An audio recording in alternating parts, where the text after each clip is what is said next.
Anyone who's an animal lover will know how difficult it is to look the other way when they see an animal in need. When they look into an animal's eyes, they just melt and can't help but feel connected to them. Animal lovers will be able to relate to Jill Hicks, who found herself in this exact predicament. Jill Hicks was on her way to dinner one night.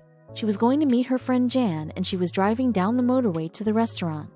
On her way there, she noticed something small and fluffy running down the side of the road. It was coming dangerously close to the cars. She was a huge animal lover, so despite being late to meet Jan already, she decided to pull in and help. She could have never imagined the impact swerving to the side of the road that night would have. Jill could see what looked like a bunny running down the side of the motorway. Her heart started racing. She thought of their twitchy little noses and soft little ears, and she just had to get out and help it. When she got out and ran to the bunny, she could see it clearly wasn't a bunny, but a kitten. As she picked it up and looked into its eyes, she could feel herself falling in love. She picked up her phone to text Jan that she was going to be late because of an animal in need. Jan was used to this kind of behavior with Jill. She knew what she was like.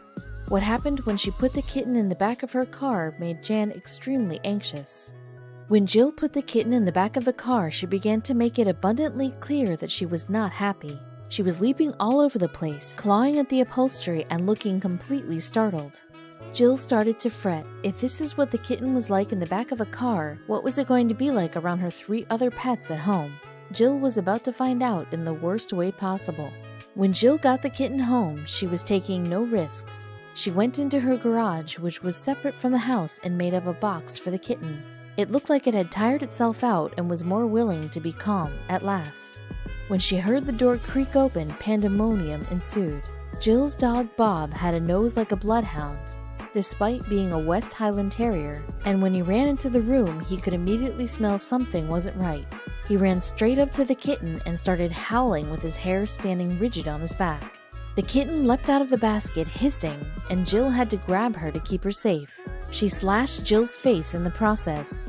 This was only the beginning of Jill's trouble. That's when Jill heard the blood-curdling scream and furious yapping of her Jack Russell Terrier, Mimi, coming from the door. The kitten had heard enough and launched herself on Jill's desk, where she studied. No, no, no, no, she thought to herself. This is where she studied for her doctorate in animal behavior, and she had her freshly bound thesis sitting on the desk. She was due to hand it in tomorrow morning, which was the final deadline. Jill stood there powerless, watching what happened next. Jill stood there completely powerless, watching the kitten shred her thesis she had spent so much time on to shreds as she held off the bloodthirsty hounds. She was going to fail her entire doctorate and missed celebrating with a friend, all because of her stupid, kind heart. She was absolutely furious. What she discovered in her anger was something she would never have imagined. Jill had had enough of the kitten.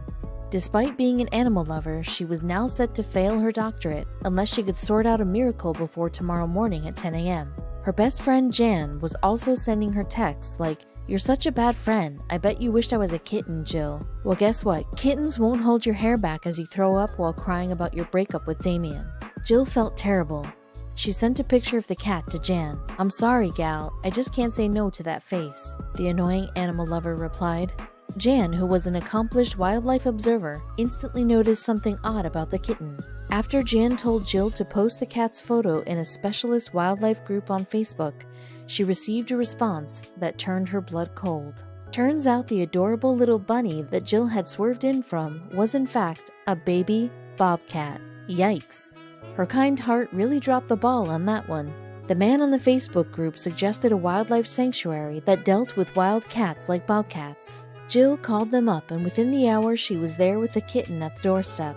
They confirmed it was indeed a bobcat and thanked Jill for her kindness. Jill had no time to hang around to say goodbye, as she had to return to figure out what to do with her doctorate, or she was going to fail. Jill ran home and inspected her doctorate one last time. It was totally destroyed. She felt her heart sink down to the pit of her stomach. She Googled doctorate binding places, and there was one open at 9 a.m. just beside her college. She arrived there at 9 a.m. and the clerk informed her it would be 45 minutes of a wait. Jill was cutting her hand and deadline very tightly. When she got in, she ran like her entire academic career depended on it. She had mere minutes to decide her fate. Jill got the doctorate handed in by the skin of her teeth. Her lecturer was standing at her desk, watching her watch, and let out an exclamation when she saw Jill. "I thought you wouldn't make it," she said with glee.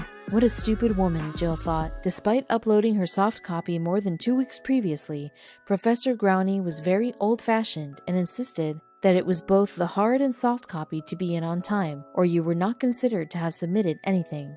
She left the college and went to finally meet her friend Jan to celebrate her newfound freedom, as well as having saved a baby bobcat in the process. Did you enjoy today's story? Let us know what you think about it in the comments. If you believe this story was amazing, don't hesitate to share it with your buddies. Hit the subscribe button and activate the notification bell so you'll never miss your daily dose of incredible stories.